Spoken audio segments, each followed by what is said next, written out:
Hi friends, institute का paper checking system, institute का material, institute का आरटीपी एमटीपी में सॉल्यूशंस, इंस्टीट्यूट के सजेस्टेड सॉल्यूशंस लेट आना, इतने लेट आना कि स्टूडेंट तो हार ही मान ले।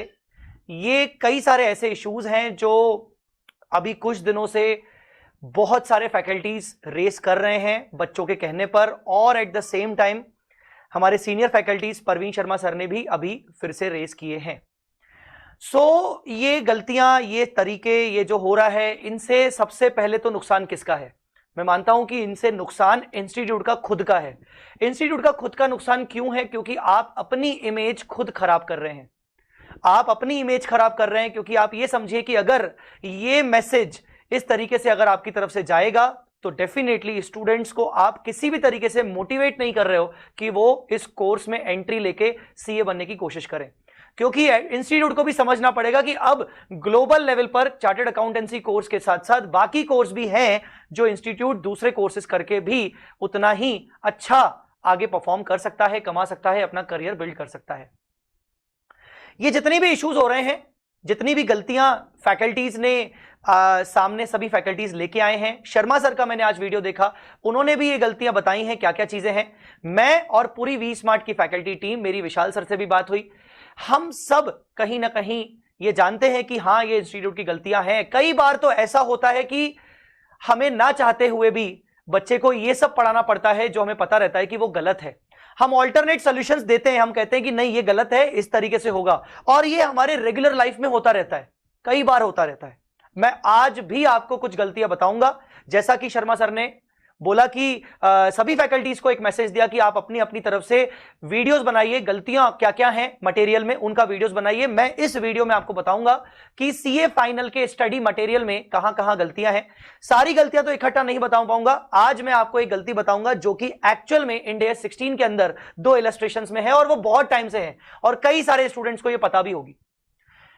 मैं आपको बता दूं कि ये जो अभी चल रहा है, ये टेक्निकली ये जो समय है, ये जो समय है ना, ये समय सही नहीं है।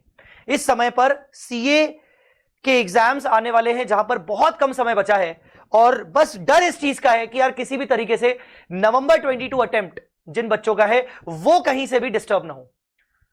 तो इसी चीज को ध्यान में रखते हुए मैं पर्सनली आपको ये रिक्वेस्ट भी करूंगा कि प्लीज बच्चों, अभी नवंबर 22 एग्जाम्स अच्छे से दे दीजिए। Whatever the things are, देखिए गलतियां हैं, हम सबको पता है, ठीक है ना, बट एग्जाम में क्या वही सारी गलतियों के क्वेश्चंस आएंगे? क्या नहीं आएगा, भी तो एक आध कोई ऐसा कुछ क्वेश्चन आएगा। सो प्लीज आप अपने एग्जाम पे अभी नवंबर 22 में ध्यान दीजिए, अभी बिल्कुल डिस्टर्ब मत होइए, डिस्ट्रैक्ट मत होइए। यस, और जरूरत पड़ती है तो एग्जाम्स होने के बाद हम जरूर सभी फैकल्टीज एक साथ मिलकर आपके लिए जरूर, जैसे शर्मा सर ने बोला कि प्रोटेस्ट की जरूरत पड़ी तो प्रोटेस्ट करेंगे, जरूर हम उनका साथ देंगे और मिलकर करेंगे। सो मैं यही बोलूंगा कि मैं सभी फैकल्टीज को सपोर्ट करता हूं, ठीक है ना, और हमारी पूरी वी स्मार्ट की टीम सपोर्ट करती है, और रिक्वेस्ट यही है कि नवंबर 22 अटेम्प्ट अच्छे से दे दीजिए क्योंकि आपका अटेम्प्ट इंपॉर्टेंट है, ठीक है ना। और मैं सभी स्टूडेंट्स को रिक्वेस्ट करूंगा, जिनका अटेम्प्ट नहीं है उनको भी रिक्वेस्ट करूंगा कि ऐसी पैनिक सिचुएशन क्रिएट ना करें जिससे नवंबर 22 के स्टूडेंट्स को किसी भी तरीके से डिस्टर्बेंस हो, ठीक है। तो इसी के साथ मैं आपको यही बोलूंगा कि हम एक साथ डेफिनेटली कई सारे चेंजेस लाने की कोशिश करेंगे जो कि बहुत सारे फैकल्टीज के द्वारा सजेशंस दिए गए हैं। मैं भी अपने सजेशंस जरूर दूंगा। हम सभी फैकल्टीज मिलकर जो ड्राफ्ट शर्मा सर ने तैयार किया है, हमने वो भी डाउनलोड किया, हमने उसको भी पढ़ा, जरूर हम वो भी सबमिट करेंगे। एट द सेम टाइम अभी जो मैं आपको एक गलती बताने जा रहा हूं, हम उस पर अगर फोकस करें तो गलती है इंड AS 16 सीए फाइनल का स्टडी मटेरियल, आईसीआई का स्टडी मटेरियल, और उसमें Ind AS 16 property plant and equipment, CA final के सभी बच्चे जानते होंगे। गलती कहां है? इंस्टीट्यूट का मटेरियल, मैंने अभी ये मटेरियल रिसेंटली अभी डाउनलोड किया है और इस मटेरियल में जैसे ही मैंने वो सर का वीडियो देखा, सबसे पहले मुझे इंड AS 16 की गलती सामने आई। हालांकि इंड AS 23 और इंड AS 36 उन बाकी कुछ स्टैंडर्ड्स में भी गलतियां मुझे पता है, बट मैं सीरीज ऑफ वीडियोस के जरिए आपको ये गलतियां बताऊंगा कि कहां कहां गलतियां हैं जो इंस्टीट्यूट को सुधारनी चाहिए और बहुत पहले से सुधारनी चाहिए। मैं आपको इस वीडियो में बताऊंगा कि इंस्टीट्यूट के मटेरियल में एफआर के मटेरियल में इंडेस 16 के अंदर कहां गलती है? इंडेस 16 जो कि मैंने बिल्कुल ही नया अभी डाउनलोड किया है, इंस्टीट्यूट के मटेरियल में इलस्ट्रेशन नंबर 10 करके है, पीपीई करके इलस्ट्रेशन नंबर 10 करके है, और इसके अलावा अगर देखें तो एक इलस्ट्रेशन नंबर 12 है। अब इंस्टीट्यूट की यहां पर गलती क्या है मैं आपको बता दूं, इंस्टीट्यूट की गड़बड़ है कहां। इलस्ट्रेशन 10 को अगर आप पढ़ेंगे तो इलस्ट्रेशन नंबर 10 में यह लिखा है कि कंस्ट्रक्शन शुरू हुआ बिल्डिंग का 1 अप्रैल 2010 में, 1 अप्रैल 2010 में कंस्ट्रक्शन बिल्डिंग का शुरू हुआ, जिसके लिए उन्होंने लैंड परचेज किया, स्टैंप ड्यूटी फीस वगैरह दिया और बहुत सारे खर्चे किए। और नीचे ये लिखा हुआ है कि इसके लिए एक्स लिमिटेड ने एक लोन लिया था 40 लाख रुपीस का 1 अप्रैल को ही, for the construction of the building. Building construction करने के लिए उन्होंने लोन लिया। The loan carried at an interest rate of 8% and is repayable on 1 April 2012, और ये लोन रीपे किया जाएगा 1 अप्रैल 2012 में। ठीक है, इसके बाद उन्होंने ऊपर, इसी के ऊपर उन्होंने एक पॉइंट दिया है जहां उन्होंने लिखा है the building was constructed on completed on 1 January and brought in use on 1 अप्रैल। मतलब इस पूरे क्वेश्चन को अगर देखें तो कुल मिला के कंस्ट्रक्शन का काम चल रहा है प्रॉपर्टी प्लांट एंड इक्विपमेंट के ऊपर, उसके ऊपर बहुत सारे खर्चे किए गए, जिसमें इंस्टीट्यूट ने यह बताया है कि उसके लिए एक लोन लिया गया था, कंस्ट्रक्शन ऑफ बिल्डिंग के लिए एक लोन लिया गया था, राइट। अब इसमें मैं आपको बताऊंगा, इसमें 2 गलतियां हैं। बिल्डिंग कंप्लीट हुई है 1 जनवरी को, इसका मतलब कंस्ट्रक्शन शुरू हुआ, और कंस्ट्रक्शन शुरू होने के बाद कंस्ट्रक्शन अगर 1 अप्रैल को शुरू हुआ और बिल्डिंग अगर खत्म हुई, कंस्ट्रक्शन कंप्लीट हुआ 1 जनवरी को, तो ये टेंटेटिवली 9 मंथ्स होते हैं। और इंस्टीट्यूट ने इसमें आंसर में ये बोला है कि हम जो इंटरेस्ट है लोन पर, बोरिंग कॉस्ट इंड AS 23 जो कहता है कि क्वालिफाइंग एसेट है और उसके कंस्ट्रक्शन, एक्विजिशन और प्रोडक्शन के रिलेशन में अगर कोई बोरिंग कॉस्ट इनकर हुई है तो आप उसको कैपिटलाइज करोगे, सब्जेक्ट टू द कंडीशन वो क्वालिफाइंग एसेट होनी चाहिए, जिसके लिए वो कहता है कि सब्सटेंशियल पीरियड होना चाहिए to get ready for its intended use और सेल। अब इंस्टीट्यूट यहां पर बोला है कि भैया हम तो ना 9 मंथ्स को ना सब्सटेंशियल पीरियड ऑफ टाइम नहीं मानते। यहां पर नीचे इंस्टीट्यूट ने बोला है कि नहीं नहीं नहीं नहीं, इंटरेस्ट जो है वो कैपिटलाइज होगा ही नहीं, इंटरेस्ट कैपिटलाइज होगा ही नहीं, तो बात ही खत्म हो गई। इंटरेस्ट कैपिटलाइज नहीं होगा, क्यों नहीं होगा इंटरेस्ट कैपिटलाइज? क्योंकि assuming that period of construction of building is not substantial, that is 9 months here, borrowing cost और नॉट एलिजिबल फॉर कैपिटलाइजेशन।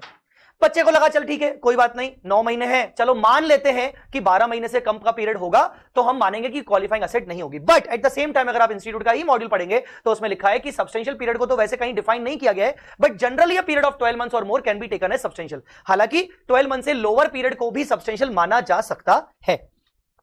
अब अगर ये क्वेश्चन हम पढ़ रहे हैं और हमें आंसर में लिखा है कि 9 महीने है, इसका मतलब हमें क्या समझना चाहिए कि यस सब्सटेंशियल पीरियड इंस्टीट्यूट हमेशा 12 महीने मान के चलेगा। चलो भाई ठीक है, मान लिया आपकी बात। तो अब आते हैं हम क्वेश्चन नंबर 12 पे, इलस्ट्रेशन नंबर 12 पे।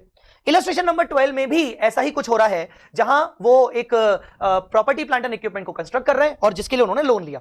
अब यहां पर सन लिमिटेड ने प्रॉपर्टी प्लांट एंड लिमिटेड के लिए एक लोन लिया है, यहां पर न्यू फैक्ट्री का कंस्ट्रक्शन हो रहा है। मैं आपको मुद्दे पे लेके चलूं तो यहां पर कंस्ट्रक्शन अगर बढ़े तो वो शुरू हो रहा है 1 मई को, 1 मई को कंस्ट्रक्शन शुरू हो रहा है। और उसके बाद अगर देखें तो यहां पर उन्होंने कहीं लिखा है कि construction of the factory was financed by the loan taken out on 1 April, 1 अप्रैल को लोन लिया गया at an interest rate of 6%। और यहां कहीं लिखा है the factory was completed on 30 November. अब अगर फैक्ट्री कंप्लीट हुई है 30 नवंबर को और कंस्ट्रक्शन शुरू हुआ मई में, तो मई, जून, जुलाई, अगस्त, सितंबर, अक्टूबर, नवंबर, मतलब ये होते हैं 7 मंथ्स। और 7 मंथ्स होते हैं तो मेरे को पिछला क्वेश्चन जो 10th वाला इलस्ट्रेशन था उसमें मेरे को ये समझा कि यार इंस्टीट्यूट ने बोला भाई 9 महीने हैं, 12 महीने नहीं हो रहे, मतलब मुझे कंस्ट्रक्शन में इसका क्वालिफाइंग नहीं मानना चाहिए, तो बस ठीक है, मुझे इंटरेस्ट को कैपिटलाइज नहीं करना चाहिए। इलस्ट्रेशन नंबर 12 में उन्होंने 7 मंथ्स होने के बावजूद इंटरेस्ट को कैपिटलाइज किया है। यहां पर अगर आप देखेंगे तो यहां पर मैं आपको दिखा दूं फाइनेंस कॉस्ट जो कि कैपिटलाइज की गई है, देखिए स्टार्टेड फ्रॉम 1 मई, उन्होंने 7 मंथ्स का, ये जो 612.50 आ रहा है ये 7 मंथ्स का बोरोइंग कॉस्ट है जो उन्होंने कैपिटलाइज किया है। ये गलती नहीं है तो क्या है, ये गड़बड़ नहीं है तो क्या है? आप ही के ही मॉड्यूल के अंदर एक इलस्ट्रेशन 10 कहता है कि 9 मंथ्स को सब्सटेंशियल पीरियड ऑफ टाइम नहीं माना गया और वो क्वालिफाइंग एसेट नहीं होगी, और इलस्ट्रेशन 12 कहता है कि नहीं नहीं नहीं 7 मंथ्स को हम सब्सटेंशियल पीरियड मानते हुए कैपिटलाइज करेंगे। ये क्या चल रहा है, ये किस तरीके से आप कर रहे हैं? ये एक गलती है, ये एक गलती है, और ये मैं मानता हूं कि सारे फाइनल के स्टूडेंट्स को यह गलती पता है, जिन जिन बच्चों ने एफआर की पढ़ाई की हुई है, कहीं से भी की हुई हो, और यह गलती हर किसी को पता है। इसके अलावा मैं बताना चाहूंगा कि और भी कई सारी गलतियां हैं, क्योंकि मैंने शर्मा सर का वीडियो आज देखा तो अब मुझे कहीं ना कहीं उनसे मुझे बहुत अच्छा बूस्टअप मिला वीडियो देखकर कि हाँ यार क्यों ना गलतियां सामने रखी जाए और बोर्ड ऑफ स्टडीज को बताया जाए, ताकि बच्चे के साथ तकलीफ ना हो। क्योंकि हर बच्चा तो कोचिंग क्लासेस लेता नहीं है, ठीक है ना, हर बच्चा तो कुछ ना कुछ तो अजम्पशन लेके चलेगा। अब मान लो बहुत सारे ऐसे स्टूडेंट्स हैं जो सेल्फ स्टडी करते हैं, उनका क्या, वो किस चीज को माने, उनको गाइड करने वाला कौन है? इंस्टीट्यूट तो गाइड प्रॉपर कर नहीं रहा। यस, ये गलती मैं at the same time board of studies को भी मेल करूंगा ठीक है। और अगले वीडियोस में भी मैं कोशिश करूंगा कि मैं और भी करेक्शंस जो रिक्वायर्ड है इंस्टीट्यूट के मॉड्यूल में, एमटीपी में, आरटीपी में, वो मैं आपके सामने लाऊं। और अगर आपको ऐसा कुछ लगता है, आपको अगर कुछ पता है कि आपने एफआर के सब्जेक्ट में या फिर अकाउंट्स, एडवांस अकाउंट्स में अगर आपको पता है कि कोई गलती आपको मिली है, तो आप मुझे जरूर बताइए।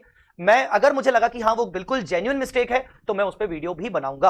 आप मुझे जरूर बताइएगा इस कमेंट में, इस वीडियो के कमेंट में, या फिर आप मुझे अलग से व्हाट्सएप पे या टेलीग्राम पे बता सकते हैं।